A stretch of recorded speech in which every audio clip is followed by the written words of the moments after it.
Good morning, everyone. Today is Sunday, October 13th, and today we will cover Group C estimates coming up this week and other YieldMax crap. All right, so this is the schedule. So it's in motion, right? We're in the middle of the first batch of groups. Group A declared and paid. Group B declared and paid, as did YMAX and YMAG, right? And now heading into this week, Group C is going to declare on the 16th. Their ex-dividend date will be the 17th, and then they will pay on the 18th. You know, just like YMAX and YMAG. But again, YMAX and YMAG will pay based on what they received from Group B last week. And this cycle will continue. I'm not going to say forever, because they may change this again on us, right? But as of right now, this is what the cycle is. And until then, I guess we're going to do coverage like this every Sunday morning, if that's what you guys want to see. All right, so let's move on to the handy dandy spreadsheet. So obviously, we got week one actuals for Group A, which is in the yellow. And then we have the week one actuals for, for Group B in orange. And then we head down here, and then we got some estimates. So let's talk about some estimates. All right, let me get as much in the screen as I can. So Group C is headed by NFLY. So I have this in order of launch date, unless it's an inverse, because the inverses were screwing me up on the prior ones. Thankfully, to some viewers, they said I was including the inverse into my YMAX and YMAG calculation, mainly YMAX. So I put the inverse on the bottom of each. You'll see them with inverse colors. So crash on the bottom, dips on the bottom, and then, of course, there's a fiat on the bottom for this group.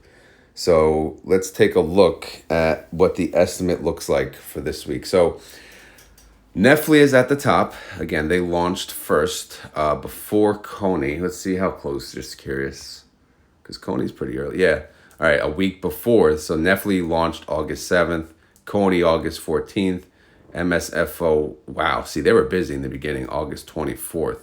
And then AMD in September, PP September, holy crap. And then, ABNY, which is kind of crappy, but anyway, that's just my opinion.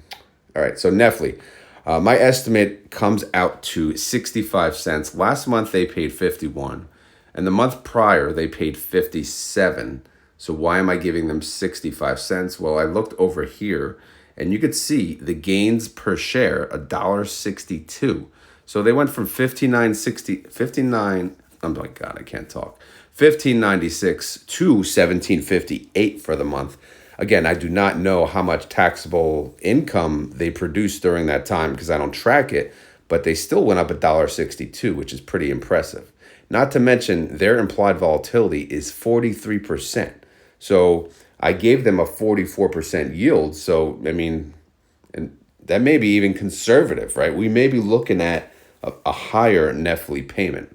But I figured I'd just make it, looking at the prior months, I don't want to boost it too high. So I'm thinking it's within reason to be 65 cents. All right, CONY.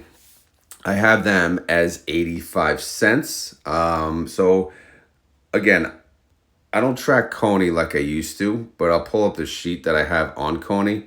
So all I have now to guess is their IV versus what their IV estimate is.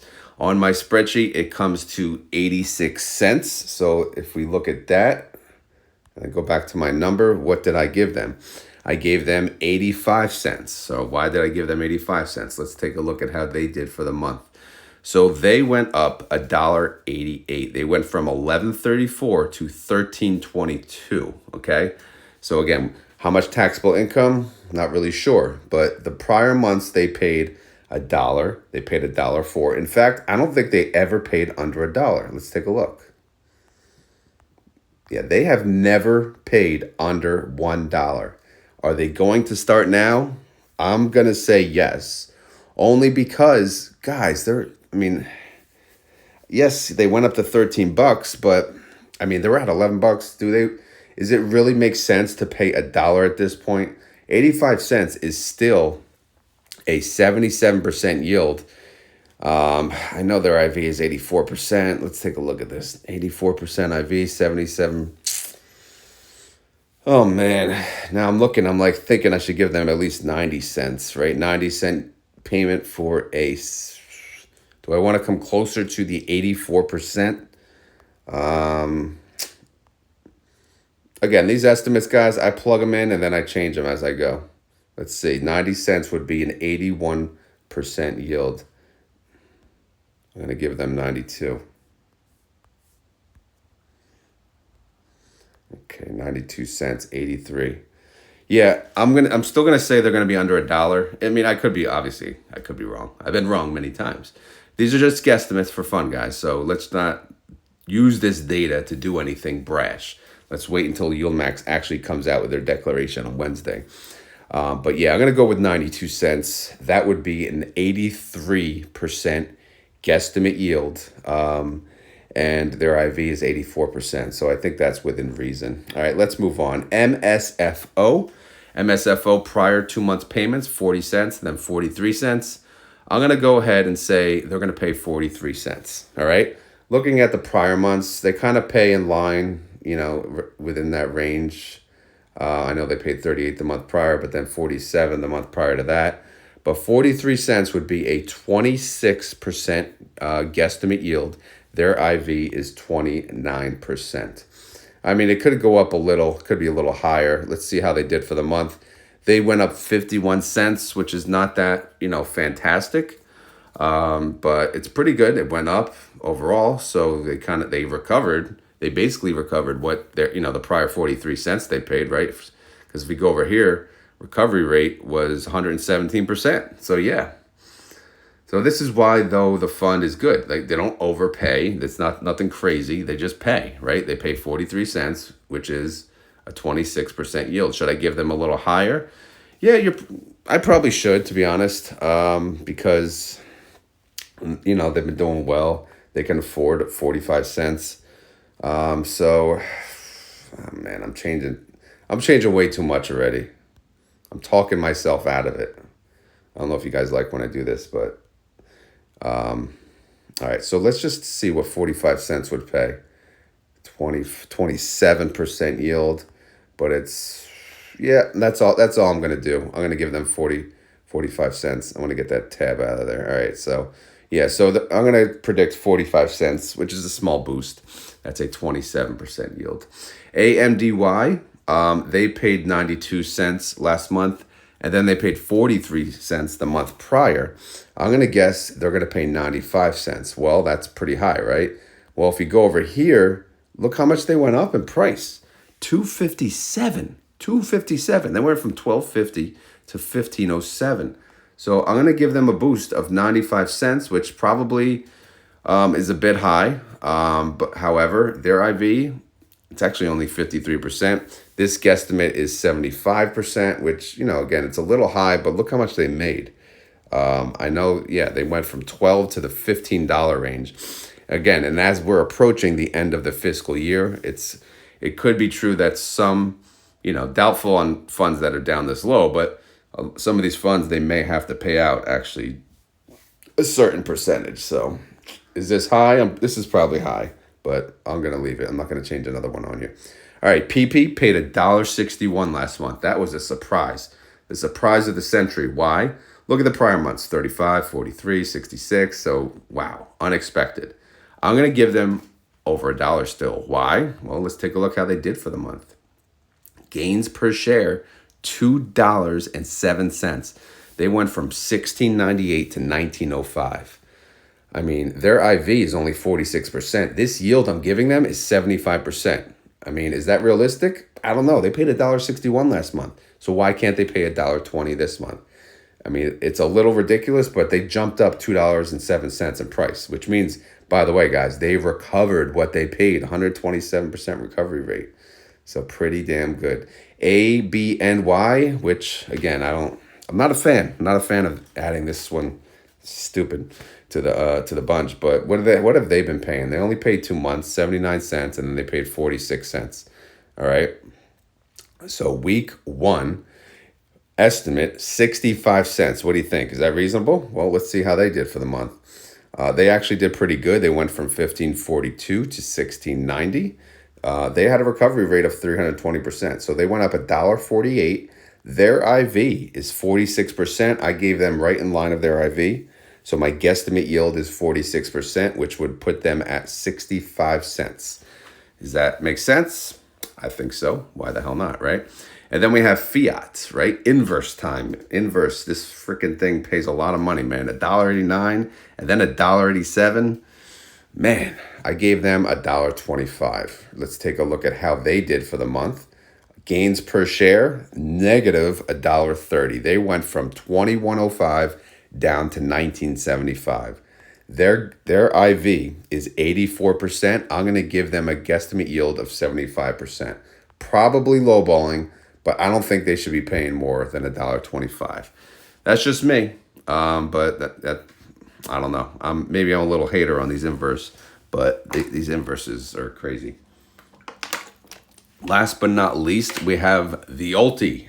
The ULTY, which ULTY, I actually did an export. So those of you who said cover ULTY, here, let's do ULTY. So here it is. I did an export of ULTY. These are the holdings, right? You could see all the holdings, how many shares they have. So again, they own the underlying and they sell calls on them. All right. Their total net assets is 200 million. You see the weighting's 100%. And then we'll get into what they hold. So you could see here, they hold Calumet. Calumet has a 101% IV. Coinbase, 84% IV. Well, Coinbase has been doing shitty. That's unfortunate, but lately they popped up a little. And Phase Energy, 84%. Labu, which is a 3X fund of S&P Biotech, 77% IV. Mara, 103% IV. MSTR, hell yeah, 101%. And Novavax, 121%. NVIDIA, all right, keep it a little safer, 46% IV. Redfin, 97%. Sunrun, 103%. Echo Star, okay, 77%. Cassava, I should have made this freaking thing bigger over here. Yeah, Cassava is 153%. That is a ridiculous IV. Sweet Green, 85%. New Scale, Power Corp, 118% IV. TNA, one of my favorites to do options on. It's a 3X fund of the Russell, 72% IV. ProShares, TQQQ, another good one, 61% IV. Tesla, okay, what are you doing in there? When they buy Tesla? Hopefully Friday on the dip, 60% IV. Unity Software, 76% IV. Upstarts, 110% IV. And then Viking Therapeutic, 120% IV. Why am I telling you this? Why am I giving you the IVs? Well, basically because all I do to calculate the estimate is I average up all of those IVs. So you can get an idea, okay, where is this average coming from? It came from every fund I just explained. So this average IV for ULTY is 91%. Let's check the formula, make sure it picks up. Yep, goes through 46. So the average IV of ULTY is 91%. And if you're wondering, when does the new prospectus start? It starts 60 days from when they filed it. I believe they filed it on August 15th. So 60 days would be this week, actually. This week coming up, ULTY should begin using their new strategy, which involves puts. It involves much more flexibility than it has today. All right, moving down. So ULTY, using their current price, 1061, multiplying it by 91%, and then dividing that number by 13, because they're going to have 13 paydays, right? Here's the formula. Divided by 13. It used to be by 12 because they had 12, monthly payments, but now they have 13 because it's every 4 weeks. We come up with an estimate of 74 cents. 74 cents. So that is the estimate. The prior payments We're 78, then 98. But the calculation shows 74. It doesn't mean that's what my estimate is. It just means what the calculation shows. All right, so let's go back to the spreadsheet. That said 74. I'm going to give it 85. Why? Because Stone Cold said so. No, I don't know. I think they're going to pay more. From historical, experience, they typically pay a little more than what my estimate comes to. So that's a guesstimate yield of, what the heck is it? 96%. So it's 96% guesstimate yield. Obviously, I don't have implied volatility here for you. But, we saw it on the sheet. Actually, we could probably put that there. What the heck was it? 91%? Yeah, 91%. I don't know. It doesn't matter. But either way, guys, that's the guesstimate. So to recap, I'm going to go with NFLY 65 cents, which is a 44% yield. CONY 92 cents, 83% yield. MSFO 45 cents, 27% yield. AMDY 95 cents, 75% yield. PP 120. Okay, let's do this. 75% yield. Abney, yay. Airbnb, yay. 65 cents, 46% yield. Fiat 125, 75% yield. And then ULTY. Everyone loves ULTY, right? Or they hate it. Love-hate thing. 85 cents, 96% yield. Oh boy. What a month. What a week, right? Let's see what that looks like though. Here we got now, if we go over here, we got some estimates for YMAX and YMAG. First, we'll do the estimates for the prior week's payments. So if I go over here, right, they're going to pay this week. They're going to declare this week based on the prior month's payments. Not prior month, oh my God. Prior week's payments, because we pay freaking weekly now. So anyway, I take those payments and I come up with a YieldMax current yield of 51%, right? And I plug that into the YMAX payment and it comes to 16 cents. Ooh, that's weak. 16 cents. So yeah, you take the formula, again, it's YMAX value, multiply that by the number of holdings, A21, right? The number of holdings, the percentage number of holdings. They hold 24% of the fund. And then they multiply that by the yield, the current yield for the group, and then divide that by 13. That's my formula. I'm just showing you. So my YMAX estimate for this week is 16 cents. My YMAG estimate for this week is 23 cents. Same thing, blah, blah, blah. I have 2 sevens though. Why? Because they hold 2 of the Magnificent 7 funds. And Vidi and Phoebe are in there. So same type of formula, but theirs is going to be higher because 2 sevenths, would come to big. Well, it's typically always going to be higher, except the one I'll show you in a second, because the YMAG value of the fund overall is, it's higher than YMAX. Okay. But yeah, when you do 2 sevens versus a quarter, obviously it's going to be a little higher because it's not, if it was 2 eighths, obviously that's different, but it's 2 sevenths every month, except for this one. You ready for this one? You may cry. All right. So my estimate yield on this group of estimates is 61%. Okay. Now what about YMAX? With a 61% yield, YMAX estimate would come to 20 cents. Again, we're on the right now. We're on BG.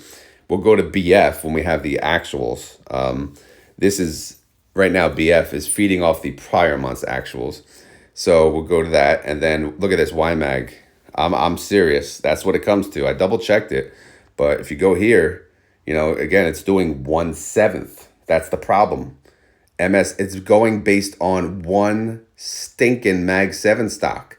They should not have left this one alone. People are going to be flipping out. But could you imagine that YMAG pays a 6 cent payment? Not this week, obviously, next week. But I can, because in fact, that's what I show. Again, of course I could screw up a formula, but let me know if you guys agree. I don't know if you guys do these calculations for fun. Probably not, but that's what I come up with. But yeah, man, it is what it is. So obviously, for Group C, also everything recovered except the inverse, and then forget ULTY recovery rate until it gets back on track this week with the group. Group D is coming up the following week. Their recovery rates are really good. YQQQ is in the shitter, but I don't really count that one. SMCY is too new, so that won't be part of it. But yeah, Group D is going to be a good one for sure. So stay tuned for that. Outside of that, obviously we have YMAX and YMAG. They're on the very bottom. I will add in, each week we'll have it, we'll increase whatever week one actual comes to. Right now they're at 20 cents. I'll add the new value to that as we go. Okay, and then we have the total YMAX YMAG payment to see if it makes sense on the bottom. And YMAG again is paying YMAX YMAG. Yeah, based on it's in line with YMAX, but that could be possible because they have more volatile stocks. All right, so if we go back to the top, if you're wondering what the recovery rate of Group A has been, let's take a look. Tesla has not been doing good. They're negative 96%. OARC has recovered 83%, so that's pretty good.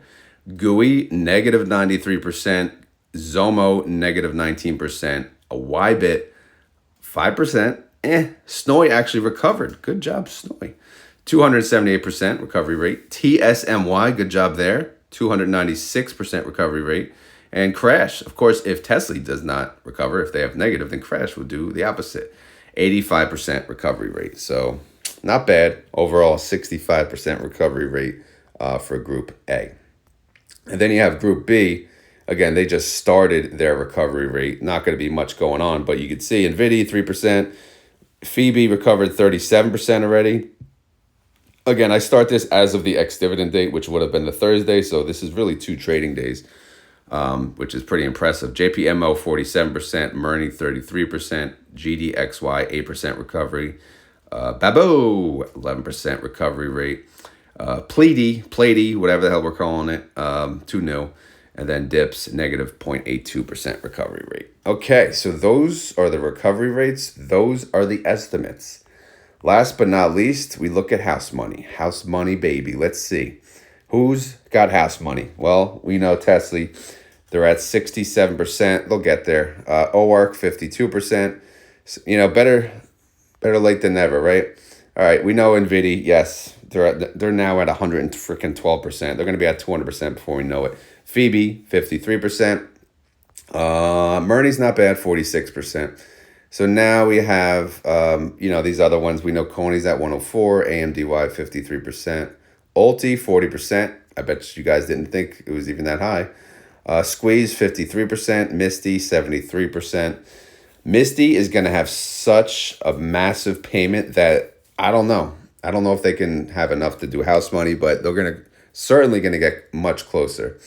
And then YMAX and YMAG, nothing fantastic there, but yeah, so that's the house money calc. Outside of that, I can show you the underlying. This is something I used to cover too. What about the underlyings? Are there any underlyings left? They're at a low that are closer to the 52-week low. Well, yes, YBIT is 21% away from their low. SNOI is 12% away from their low. Who else? Murni, 2% away. Wow. What is their 52-week? Wow, their 52-week low is 730. Their 52-week high is 26. Their current stock price is 759. Wow. But that's for Murni. I'm talking about the underlying. Let me look at the underlying. Underlying is 52-week low, 55. 52-week high, 170. Oh my God, and they're at 58. So yeah, they're really near the low. So I don't know if you guys are into these healthcare stocks. Me personally, I don't touch them, but they are really next to the low. Who else? CONY near the low. Well, we know that Coin's been tanking. Coin is at 176. Their low is 70. Wow, they're not that close. But the 52-week high is 283. All right, so no bargain there that I see. ABNY near the low. Fiat, we'll ignore the inverses. Disney's always near the low, so nothing new there. AIYY near the low. I feel like they're always near the low. SMCY, this is a newer one. They're 25% away from the low. So SMCI is at 47.80. Their 52-week low is 22. Their 52-week high is 122. That is massive, massive gap. Holy crap. So yeah, that's it, guys. And then we have down here the ones that they filed for. Which one are you most looking forward to? I could say I think Roku would be a good one. I like Roku. Roku's awesome. You got the Roku TVs, so easy to use. Robinhood, awesome. Not a Roblox. I know the kids love it. Just I don't know. This stock doesn't seem to be all that great. But DraftKings, yeah, degenerate play. I'll take it. Hell no. Get Boeing out of there, man. Please. I hope they don't add that. KWeb, I don't want that China exposure really. How does this come up? Oh, that's the inverse of Apple. Rotten. Okay. Adobe's good, right? Adobe. Target is good. That's it. Everything else is. I know you guys want Berkshire. I know you guys also want Costco. I tell them every time we want Costco, so we'll keep doing it. But again, Costco IV is so low, it's not worth it in your eyes. Although maybe it is. You know, maybe it'll help like clean up YMAX because YMAX is filled with degenerate plays. Maybe if they get some fresh new blood in there, they can keep it within reason. Like I don't know. What do you guys think? All right, so that's the estimates. That's pretty much it. Again, this is the plan for every Sunday morning. If there's something else on this spreadsheet, which is becoming a monstrosity of monstrosity numbers. Look, I mean, just look at all this crap that's going on. I'm trying to keep it, remember where everything is. But if there's anything else you would like for me to cover, please let me know in the comments. As always, this is not financial advice. I am not a financial advisor. This video is for fun and entertainment. So hopefully you had fun. Hopefully you're entertained. If not, we will try again next week. Again, I may or may not do the actuals on the Wednesday. And I don't know. I might just do this once a week because it's just a little too hard on work days to get a video out. Unless I'm home, then I could do it on lunch. But outside of that, if I'm in the office, by the time I get home, just forget it. It's just, I don't know. So maybe if I just do this once a week, then I could do the announcements from the prior week and then the estimate from the new week. So I'm sure that should suffice. You got enough YouTubers doing the announcements, right? But I don't know. We'll see, guys. We'll see how the schedule plays out. If you enjoy this video, this weekly content, please hit the like button. That's how you got to prove it. Any questions, concerns, leave them in the comments below. And I guess since it's a morning freaking video, we got to do a keyword, right? Keyword. What are we doing, man? I think the keyword really should be freaking Group C, right? For YMAG. Yeah, it's not right. You know, you're just leaving MSFO by themselves. And Jay knows I brought it up. Jay knows it's messed up. So freaking Group C, man. That's the key word for today because it's really freaking YMAG Group C. That's the problem. Again, you're not going to see that this week. You'll see it next week on their declaration. So look out for next week's YMAG declaration. It is going to be ugly. Again, I have it as 6 cents. So you guys are going to see that. You're going to be like, blah. But it is what it is, man. It is what it is. It's top heavy. In fact, they should have put the most volatile in Group C. You know, they should have put Tesla in there or NVIDIA. I don't know. What do you guys think? Let me know in the comments below. Or do you think, whatever, it's just another week? That's the problem with the Magnificent Seven. It's an odd number, right? If you have splitting up to 4 weeks, it ain't going to work. It ain't going to work. Unless you make MSFO a higher allocation of the fund, which that would not be fair either. Although I wouldn't mind it, being now a YMAG holder that I am. But anyway, I think that's enough yapping. Again, the keyword for today is freaking Group C, YMAG style. We will talk, I guess, tomorrow on the Monday recap. Thank you guys for watching and enjoy the rest of your weekend. Later.